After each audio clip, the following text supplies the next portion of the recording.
The empty tomb, Mark 16 and John 20.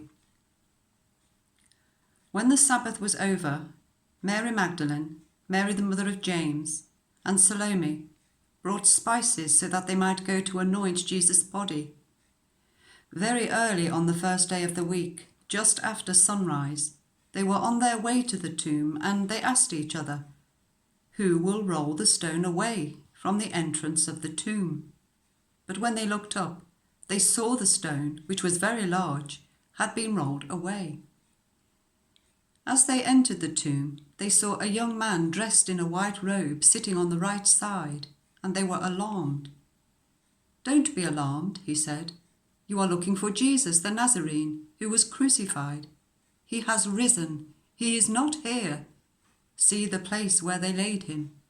But go, tell his disciples and Peter, he is going ahead of you into Galilee.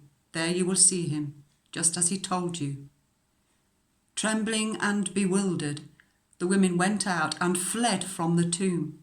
They said nothing to anyone, because they were afraid. They came running to Simon Peter and the other disciple, the one Jesus loved, and said, "They have taken the Lord out of the tomb, and we don't know where they have put him." So Peter and the other disciple started for the tomb. Both were running, but the other disciple outran Peter and reached the tomb first. He bent over and looked in at the strips of linen lying there, but did not go in. Then Simon Peter came along behind him and went straight into the tomb. He saw the strips of linen lying there, as well as the cloth that had been wrapped round Jesus' head. The cloth was still lying in its place, separate from the linen. Finally, the other disciple, who had reached the tomb first, also went inside. He saw and believed. They still did not understand from the scripture that Jesus had to rise from the dead.